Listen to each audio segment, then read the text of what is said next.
Hey, happy Saturday evening, everybody. Welcome to a special Comic Art Live show. We haven't done one of these ever before, a art reveal for a really special art drop. So that's why we're here on Saturdays. This is a usual, a day when we don't really do any shows on the channel. So this is fun. It's a holiday weekend, and so we're bringing you some extra special programming tonight that I think anybody who is a X-Men fan is certainly going to appreciate. And I appreciate all of you already in the chat this evening. So without hesitation, let me bring in Tatiana along with Ken, and welcome to the show. How are you both doing tonight? Oh, great! Thanks for having us. Yes, hey, it's absolutely my pleasure. Tatiana, unfortunately, we didn't get that show in 2 weeks ago, but we get this show in tonight. So I'm glad you wanted to do this with me. Yeah, we'll figure something out for Como next year. Such a bummer because we had tested it the day before and everything. And yeah, I don't know what happened, but that's life. So sorry for those of you who had been waiting for that. So we had a good time. Well, that's good to know. We'll figure something out next year for sure. Mm-hmm. So most of you know me. My name's Tatiana. I am the owner of TDArt. So I'm an art rep, and I also sometimes sell stuff for clients, which is why I'm here today. So I want to introduce Kenneth to you. Hello. Been a comic collector since about 9 years old, and in a medical position where I've got a piece of artwork that I might be letting go for the right price. So that's why we're here tonight. So have you always been a art collector as well, or was it comics first and then art? I dabbled in art for a while. I picked up this piece in 93 or 94. And a lot of the stuff I've done have been commissioned, so forth. I've got a Bell-themed sketchbook that's my main focus right now. I've got some pieces from Lucasfilm Arts. I've got something by Mark Graves. I've got some stuff from Charles Vess. I've got a beautiful painting by Aronsta. So I'm across the board but this is my main gem as far as published work. Well, why don't we go ahead and reveal that, and then it'll give everybody a chance to digest what the art is, and we'll talk a bit about how you got it and how we got to this place, this point in time as well. So here's the reveal, everybody. There's no drum roll or anything, but I'm going to go highlight the slide and leave it up there on the screen for you guys to enjoy. There you have it. It's we would call this a doozy on many of the shows out there. This is a amazing image by Mr. Lee, and we recently had that X-Men show about a month and a half ago. So Jim Lee made my top 5 of all-time favorite artists, and there probably isn't an artist out there today whose artwork is more sought after than Jim Lee. And I don't think there's anybody out there who could argue that point with me right now. But Tatiana and Ken, tell me a bit about, like you said, you've had this artwork in your collection since 94 or 93. So how did you? Wonder Columns was in Oakland at the time. It was at the Marriott. And this was, this wasn't the huge days of con where everyone camped out overnight and everything, but I was there early and was one of the first people in through the dealer's doors. And I came in and I had a piece of art that I was going to show that caught my eye right at the first table with the color test for X-Men #1. And so I was glued to that table as soon as I turned into the room. And I opened up the portfolio and this page was for sale and I put down my checkbook. So. Wow. I mean, I can see why I caught your eye. I mean, you've got the entire team. How many times do you have the entire X-Men team on a double page splash by Jim Lee, his last published work for Marvel before he went over to Image, the entire blue team. It's a magnificent piece of artwork. And it is a grail. But I do have some medical issues right now that make me at least consider for the right price selling this artwork. Wow. So this piece is it's super iconic. I mean, this is the epitome of 90s X-Men, right? Which is so hot right now. Any 90s art, this definitely, checks that box. We also have a really cool kind of first appearance here on the right side with Dazzler and Longshot, and this is where you're finding out about the origin of Shatterstar, which is pretty cool too. So in addition to the whole blue team, you also have that just casually in the background there, a pretty big bomb story-wise as well, which is pretty cool. Yeah, this is a spectacular piece.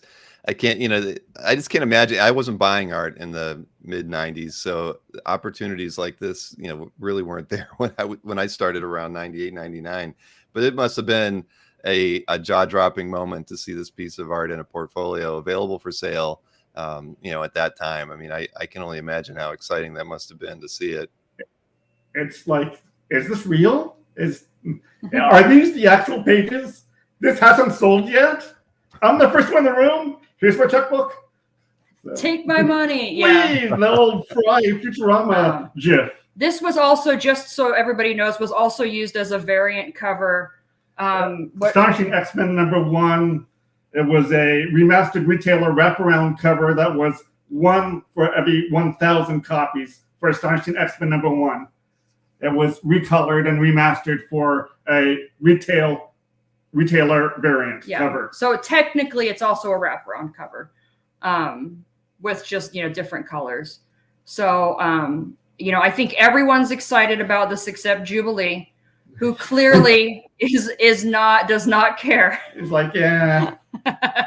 So she's Jim's leaving me, I'm gone. She knows she can't afford it, so she's just gonna sit there and eat her popcorn and watch everybody else. So yeah, and we can, if you want, we can show it to you live. I mean, obviously the scan's better, but we can actually show you the art as well, if you want to see it. We kind of have because you took it was originally, it wasn't a frame, and you guys took it out of the frame. Yes, correct. It's been in a frame since '93. It's been in a frame for 30 years. So single owner, well taken care of. And yeah, it's just been, and this was a scan done today. Yeah, we scanned it today. We scanned it this afternoon. Margaret, I feel you. I can't afford this art either. Otherwise, nobody would have seen it because I would have just bought it myself. So do you want to show them? Absolutely stunning piece. Somebody asked about inks. This is Jim and Scott. So we got your iconic duo, Jim Lee, Scott Williams inks. Trying to get it towards the camera. Yeah, and it's not going to be perfect, but at least we can. Here, I'll hold this side. You hold that side. This way. There we go. So obviously it's a DPS, so there's, that's why there's a line in the middle. But yeah, it's gorgeous, gorgeous, gorgeous piece. And yeah, has been very well taken care of. It's been in that, art, museum quality frame ever since it was purchased. So, I am happy to talk about the sale stuff unless people wanted to ask any questions about the artwork before we move on to any of that. Yeah, I didn't see any questions specifically about the artwork other than Rich asking what the original price was in the corner. But $2,400, which was a lot in 1993. That was a lot of money in 1993. But you didn't hesitate. That's the good thing. I didn't hesitate. I mean, I couldn't have known the value the art would be worth today. But at the same time, it's an iconic image. It was, okay, I'm all in. So. Well, that's one of those moments where, if you don't do it, somebody else is going to pick it up during that show. So you did the right thing. That's for sure. Yeah, as I said, I think I was one of the first people into the dealer's room, and definitely the first person to that table. Yeah, I think that I think it's a really good example of, even when things seem expensive in the moment, it's always good to basically, I mean, obviously you need to be responsible and spend within your budget, but if you can afford it and you love it, you should buy it.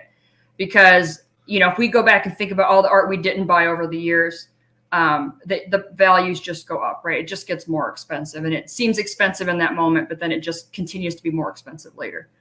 So why don't I talk a little bit about the sales format on this, and then if people have questions, I'm happy to talk through it. We are going to be selling this through private offers only. It's not an auction. It's just private offers. You send your offers to me at tdartsales@gmail.com. We are accepting offers over 500,000. I know it's a lot of money, But if you look at the history of how much Jim's stuff has been selling for, this is a great opportunity to get a piece without having to fight in a live auction. There's no, additional fees or taxes added. We are taking offers until 9 p.m. Eastern on June 20th. So that's the day after Father's Day and after the Heritage Auction. Because we know some people are going to be watching that. So we wanted to be cognizant of that. We do reserve the right to end offers early. If somebody just makes a really good offer that Kenneth is happy with taking, then we reserve the right to end early. We also reserve the right to end without a sale.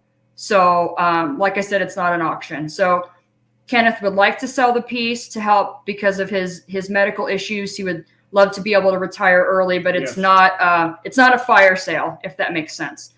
So we're doing it in this format so that we can find the right buyer and create a win-win situation. The purchase includes hand delivery anywhere around the world. So if you live in Paris and you want to buy this, I will fly it to your house. She's asking from that is white glove right there. So I just want to make sure that, because then I know there's a lot of concern with shipping and things. And so this is going to be hand delivered by me. So it takes a lot of that fear of what's the shipper going to do to it or any of that kind of stuff. It will be 100% insured by my business insurance. And then I would be delivering it, hand delivery. I mean, heck, whoever buys it, I'll take you out to dinner too. And then let's see, other small things. Non-refundable down payment of 10% is due within 3 days of the close of whenever it ends. So either the 20th or if we end it early, 3 days after that. 50% is due by the end of September, and full payment is due no later than the end of November. We're giving that time so that whoever buys it, if you need to cash things out, a lot of times people aren't liquid, but they have the assets. So if you need to go get that money, it gives time for that to happen. We are accepting wire transfer checks. Obviously, I have to hold until the check's cleared. And I can do things like PayPal or online payments, but whatever the agreed upon price is how much we need to receive. So I know that there can be additional charges and things associated with certain payment types. So that would be the buyer's responsibility. So whatever the agreed upon prices is how much we need to get. And lastly, because it is a private offer sale, we are not going to disclose what the final price is. So just so people are aware of that, it's not a public sale, especially when you're looking at this kind of money. A lot of people don't want collectors to know who bought it or how much they paid and stuff. So we are keeping that privacy. Obviously, whoever buys the piece is welcome to share it and share how much they paid, but we want to respect people's privacy. That includes any offers too. So if whoever makes an offer to us, we're not going to share that information with anybody else. It's all private. And I escrow all the money until it is completely paid off so that everybody is secured on both sides. I think that covers the logistics piece. If people have questions, thank you for that. I appreciate the nice note. I the best buyers in the world, so it makes my job easier. So thank you for that nice feedback. Yeah, well, like Margaret just said, well thought out terms. I agree. I think that your approach to this is very fair. And the only questions I saw initially were just confirming, was it picked up at WonderCon or was it, is that? WonderCon. Yeah. It was WonderCon when WonderCon was in Oakland at the Marriott. Mm-hmm. He bought it directly. I bought it directly. At the time, it was Homage Studios had the representation of Jim's art. Yeah. Mm-hmm. Why don't we go show it again while I've got everybody's attention. So, again, offers will be sent to tdartsales@gmail.com. Offers accepted will be only $500,000 or higher. So you've got that, and nothing will be disclosed. I think that those are all really fair terms. I really do. I think that I'm sure it's difficult to part with the art, Ken, after you've owned it for so long. But if I didn't have a medical condition that is affecting my life right now, I probably wouldn't consider selling it. I would probably donate it to a museum in my will. So, the San Francisco Comic Art Museum comes to mind, but yeah. Right. And Rick's saying in here, smart investment. And, it's true. Like I was saying, like, it seems like a lot now, but in 20 more years, it's gonna be like, oh man, I really wish I'd bought that Jim Lee piece. It was under $1 million. Like it sounds silly now, but when you look back, like that's just how buying good art always is. And Jim is just one of the best out there. I mean, Bill, I guess I have to add Jim to my top 5 now. Oh, thank God. I wasn't going to say that he wasn't in your top 5. It wasn't in her when I was watching, so. That was funny. Yeah, no. Well, Jim just squeaked in for me on my top 5, but but the more I thought about it, I felt like I knew that he had to be in there, just given all the things that he had done to help kind of make the book get to where where it ended up being in the mid 90s, late 90s, early 2000s. I mean, it was all because of Jim and his incredible gifts, along with Scott Williams, of course. So yeah, no, but he wasn't on my list at the beginning of that, just because he wasn't somebody I wasn't reading comics during this period. So for me, it didn't have that same significance in my life. I can remember my comic shop having midnight sales the night before books come out and going to get the Jim Lee issues the night before release day. So that was the kind of thing that Jim Lee's art brought. You would go to your local comic shop at midnight to get that next issue. So that's amazing. And now we're going to midnight showings of Marvel movies so we can see it before everybody else on on Thursday evenings. So it's an interesting hobby, that's for sure. But yeah, no. So let's see what other comments we got there. Everybody's really, I think, is appreciating the art as pretty decent. A nice offering here. Must say my biggest grail is a Jim Lee piece, says Margaret. So, I mean, it would be a big grail for a lot of people, especially those who were reading X-Men back then. I mean, and nothing's hotter than 90s art right now, really. And Jim's a big reason for that.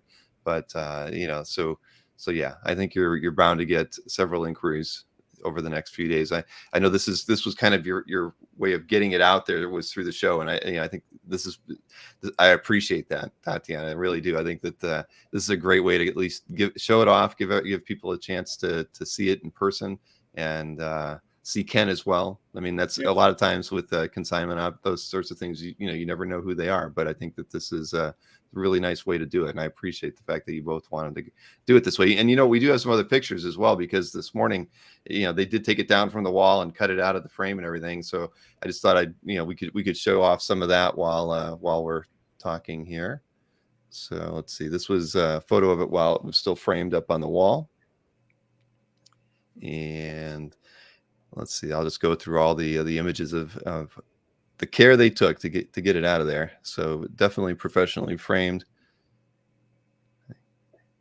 Making sure to cut it along the edge of the frame there. That's I've done that. I've had a few things framed and then that I sold, and I know this feeling all too well when you're taking it out of there.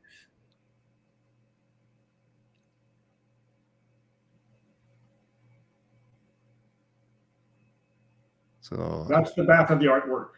Yep, a little bit of brush test there. Yeah, I said thanks, Scott, as soon as I saw that. I mean, you often do see inker test scratches on the back of paper, but holy moly, Scott, that was half a bottle. Right. He really did put a lot down there. It, of course, doesn't affect the art at all. I mean, this is really good quality Marvel board, so it is definitely just on the back. But I just laughed as soon as I saw it, because that's definitely the inker thing to do, but it was just a lot of it.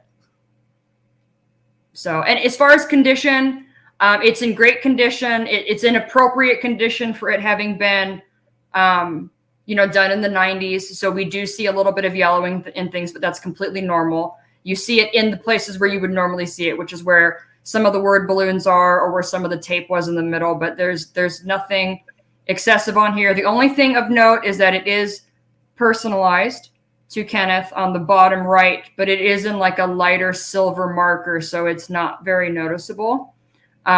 which is really nice. So yeah, condition's great. There's no nothing notable on it, and then all of the word balloons and everything are all there. Everything's complete.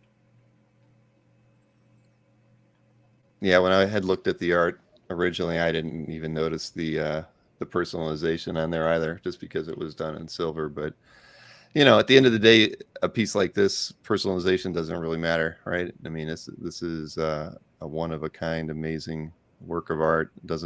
Stan Lee could have signed it, and it wouldn't affect the value in any way. But yeah, I mean, it's just so classic looking at this. I mean, Jim Lee's style back then was so distinct. I mean, you look at when you look at the figure work in here, man. I mean, you get everything you'd want out of this. You get Wolverine, you get Beast. I mean, like you say, it's Blue Team. It's just a classic lineup. So, man. And it's those super classic 90s costumes. I mean, it's that iconic 90s X-Men costume. So anybody... It's the costumes they were using in the animated series. It's... Exactly. And so that's huge, right? This is a lot of stuff that Jim designed. And these are images and costumes that are iconic for people who don't even read comics. If you watched the cartoon in the 90s, you recognize these characters. So it transcends, just the comic books, because, Jim really helped to create that entire childhood for a lot of people. I know I was a big 90s X-Men cartoon. I mean, that was my addiction, right? That's my age group. And this is, the costumes that everybody associates with that. So, and I also think it's super hilarious that that's supposed to be a pregnant tummy there on the right side. Yeah. This tiny little snatched waist pregnant. Yeah, sure. Yeah. Really, no, you would never know. Yeah. And I love that piece too, because you just think, oh, it's this great group shot, and you go, wait a minute, what's happening over here? And I just love that. And it's a fun quote. Yeah. It's a very fun quote. Yeah. And so I think it's so iconic. It's just so iconic, and it just captures all of the characters so well. I mean, I was joking about Jubilee earlier, but I just love the way she's drawn. It's so Jubilee. It's so like, I'm a teenager and I don't have time for this stuff. And why are we even here? It's just so Jubilee. And I absolutely love that. And, Jubilee is just such a meaningful character for a lot of people. And, you have this teenager, and a lot of people could, know what they felt like, right? Oh, I was a kid in the 90s too. And how did that feel? And, being an Asian American as well, right? We didn't see a lot of representation and stuff in comics. So Jubilee was one of the first characters. That's part of why I was obsessed with the cartoon. There's a teenage Asian girl. Oh my goodness. And it was, representation matters. Yep. And Jim was just such a pivotal part of that. So iconic in so many ways. Yeah, no, I'm impressed with this piece. When you first told me about it, I found it hard to believe that we're going to get to see something like this on the channel first before anybody else.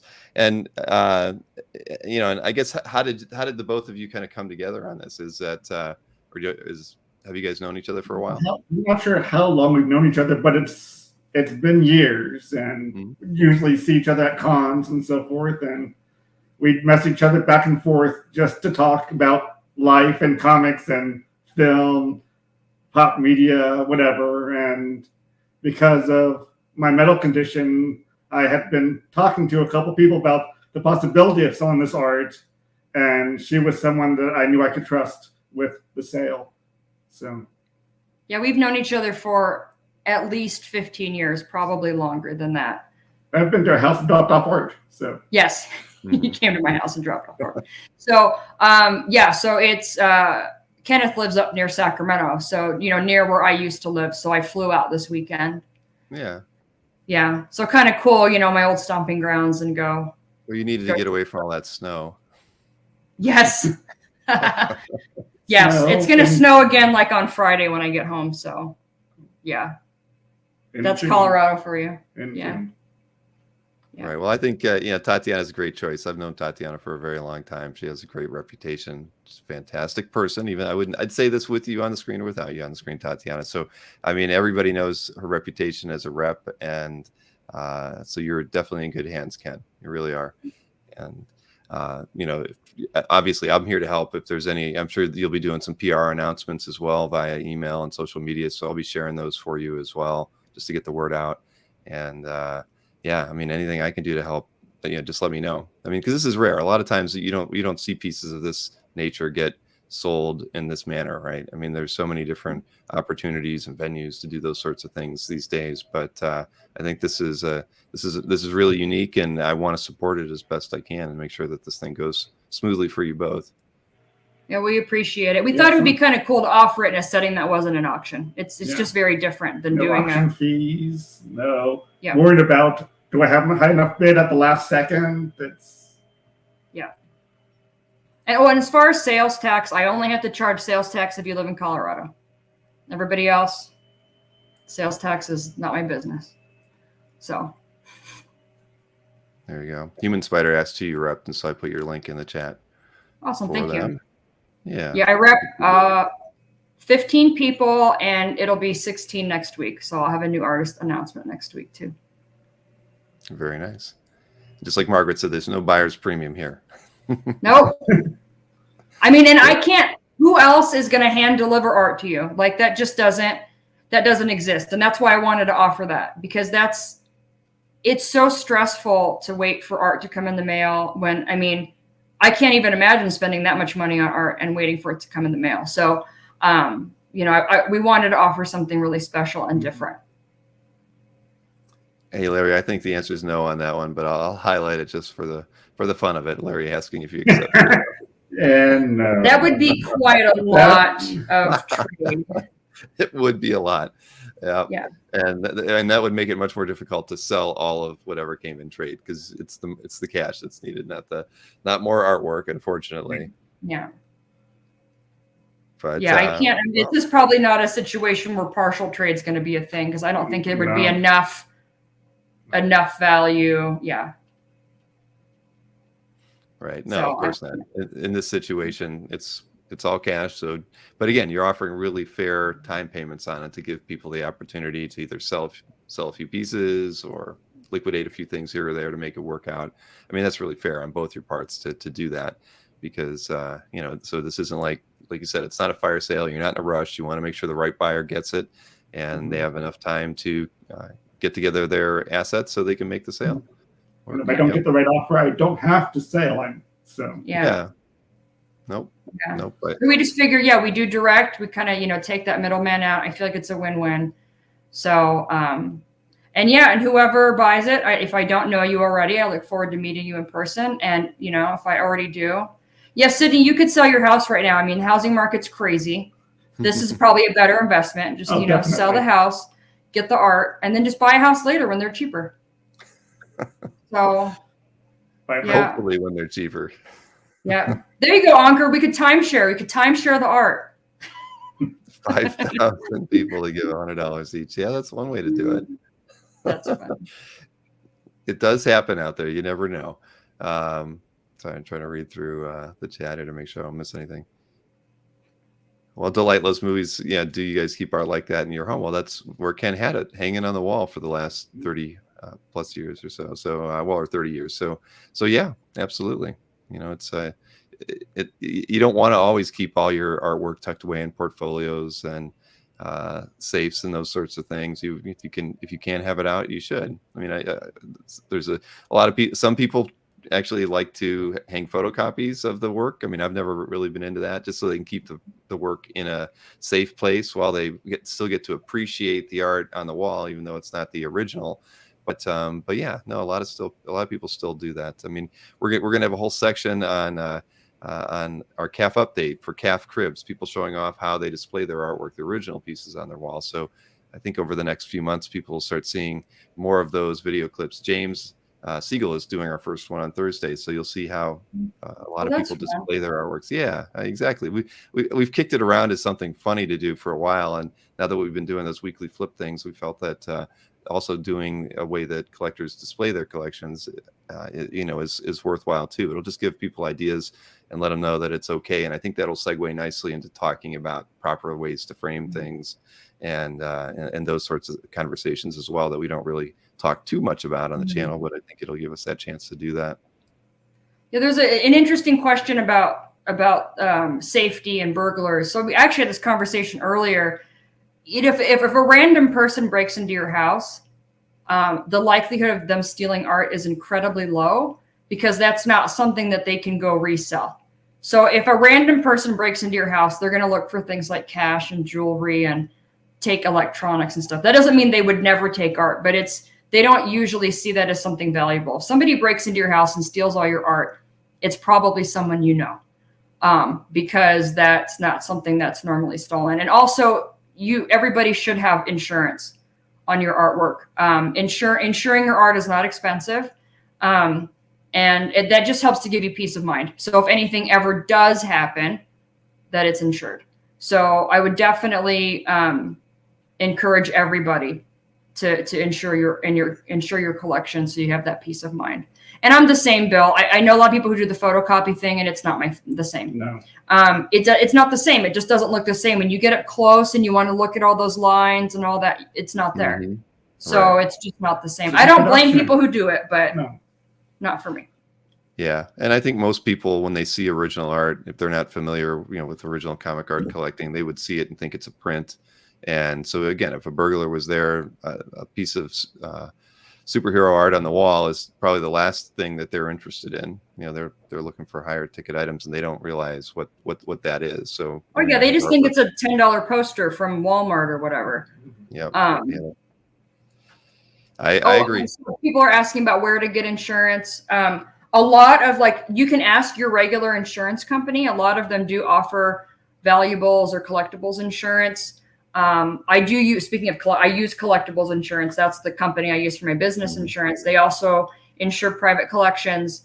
My regular insurance is through USAA. They do offer fine art insurance. I know State Farm offers art insurance. So just ask your insurance company. A lot of them offer all of these different types of plans people don't know about, and the premiums are much lower than on other types of insurance, because the claims are so rare. And so that actually should make you feel good too, because hardly ever does art theft or any of that stuff get claimed. That's true. Did you have to get an appraisal when you did it? I actually had not had an actual appraisal. I've talked to a couple people, and I've looked at auction houses and so forth, but I haven't had it officially appraised. Mm-hmm. And with Collect Insure, you just insure for however much you want, and then they only care once if something happens, then you do have to prove of value, and that's when you would get a professional appraiser. Yeah, that makes sense. I've only talked with Collect Insure. I've never really gone beyond that, so that's interesting. I should probably talk with them more. Yeah, no, that's a good topic. See, that's a whole topic in and of itself, is insuring one's art collection, especially in these days. So I don't know. Did I actually show all of the images that I got from you here? I want to show the art one last time, so everybody's aware, because we've got 80 people watching right now, just to remind everybody at home what the artwork is that we're talking about. And Tatiana is accepting offers $500,000 and up, and they need to be sent to tdartsales@gmail.com. So this is it's not a bidding format whatsoever. You'll be sending your offers in blind. They won't be revealed to any of the other people who are making offers. And Tatiana and Ken can either take the best offer or not sell it at all. They do have the opportunity to end the this period early. They're going to be taking offers through June 20th, which is just after the upcoming Heritage Signature Auction ends. So it gives potential buyers the opportunity to kind of weigh what's going on at that auction, and weigh whether or not they want to go after this piece as well. So it gives them some time to think about it, which is really, really fair. I think a good way to approach it. So anything else we should add? Oh, and of course, the lucky person who does get this, if it does sell, will get to have dinner with Tatiana, because she will be delivering the artwork to you. So that's something you don't get. You do not get that kind of white glove treatment with anyone else out there. This one is going to be delivered directly to you, and that's pretty special. And if you're out of the country, even better. Tatiana will appreciate taking that to Paris or London or wherever you may be. So. Yeah, I mean, I don't know if I would fly to Russia right now, but but other than that, yeah. Oh, DPS is a double page splash, so it is 2 full boards. It's 17 by 22. So, but yeah, pretty much anywhere I will fly it to you. I want people to feel comfortable. This is certainly not the amount of money a lot of us have, and whoever does buy it, I want them to feel comfortable with the situation and knowing that, you know, their money's going to a place that they can count on and that the art will arrive safely. So thank you, Brian. We all appreciate that. Super A level. That is for sure. This is a Grail level piece of artwork for anybody's collection. So, you know, and while then we throw that word around a lot, this piece certainly is that a really unique opportunity to own a very important piece from Jim. Like Ken said, it's end of his Marvel days. So this is a really, really special piece. And on a team that, I mean, at least on the Marvel side of his work, you know, is most highly sought after stuff that's out there today. So, you know, my best of luck to you both on this piece. And again, anything that I can do to help out, you let me know. I'll share everything that I see come my way related to it. And again, it was nice getting to meet you tonight. Where did you get that shirt? I got to know. What store did you get? Found it online. It was about $80. I just did a search for Jim Lee Hawaiian shirts on Google and decided, okay, and that one came up. All right. Live stream. So I don't think get on for a Hawaiian shirt, but I've never searched for Jim Lee Hawaiian shirts, but I'm going to now. It's got it's got everybody on there, right? I mean, that thing's and Cyclops is prominently featured there. Everybody knows I like Cyclops, even though most people think he's one of the lesser characters of the X-Men. You know, he's the leader. So at the end of the day, I always liked him. So all right, well, I don't know if we've got any more other things here, any other questions to pop up. We have a question about historical significance. So yeah, I think it's, we talked about that at the very beginning, but it's X-Men 11, which is the very last issue that Jim and Scott did together before Jim left for Image Comics. So it is, you know, that last hurrah with the Marvel work, and it's that last, you know, DPS in that issue. So, and also we have that Shatterstar spoiler there on the right. So it is a little bit of a birth page in that regard as well. And how often do you see an entire team on a double page spread? Yeah. So, and you know, the other thing is this has been, you know, when you're talking about opportunity, right? This has been in Kenneth's collection for 30 years. It's not something that has come up and somebody's bought it and somebody else has bought it and it's been available.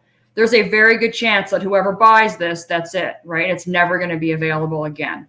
So pieces like this they don't just come up, right? Pieces of this caliber in Jim and Scott's X-Men run are incredibly rare. So it's, you know, if anybody's going, well, I'm going to wait for, you know, XYZ, this is a once in a lifetime opportunity. Yeah.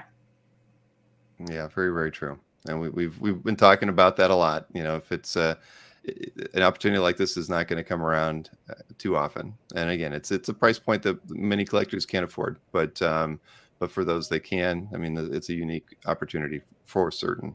So yeah, like Rick just said, a once in a lifetime opportunity. Very, very true. And Tony, he actually bought this at WonderCon in '93. So right as a first time buyer. So this has been in his collection for the last 30 plus years. And so that's pretty special. One owner.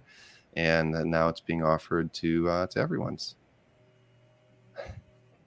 Sorry. And if anybody has any questions, you're welcome to email me as well. Just don't ask me what the current offer is or who's been making offers. That's the only thing I can't share. But you're welcome to ask me any other questions, whether it's logistical stuff about the artwork. I'm happy to chat. Right. And you can probably provide them with a better scan as well. I know you're going to be rescanning the piece so that if anybody, it's hard to see any of the, you said there's a little yellowing around the word balloons, you know, which is normal.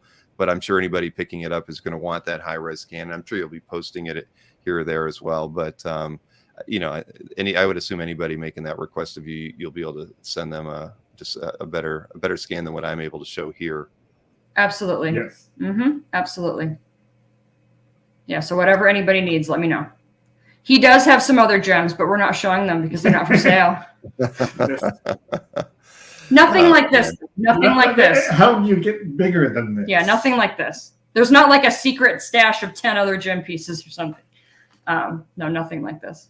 Right. You've hit your Jim Lee quota when you bought that piece. You're like, this is it. I don't need to buy another Jim Lee, X-Men, anything, because that was it. That was more than enough.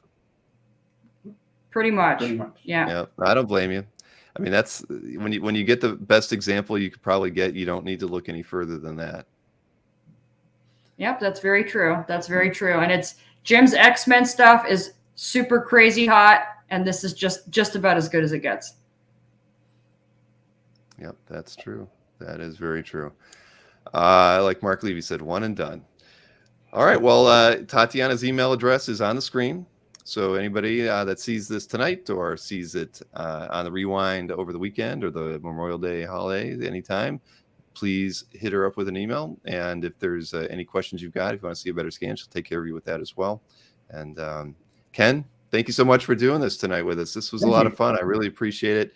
And I hope that, like everyone else said in the chat, I hope that the sale goes through for you and that it helps you out with the issues that you got right now. And, it's a tough thing to have to sell artwork to take care of something like that. But sometimes you have to do things you'd rather not do in order to get well or whatnot, or make yourself whole. So best of luck on all those fronts. And again, if there's anything I can do to help either of you, just please let me know.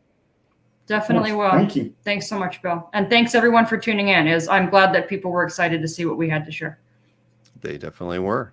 All right, everybody, enjoy the rest of your weekend. Be safe, have fun. And I actually have a show Memorial Day night, so I'll be back on this thing at 9 p.m. on Monday.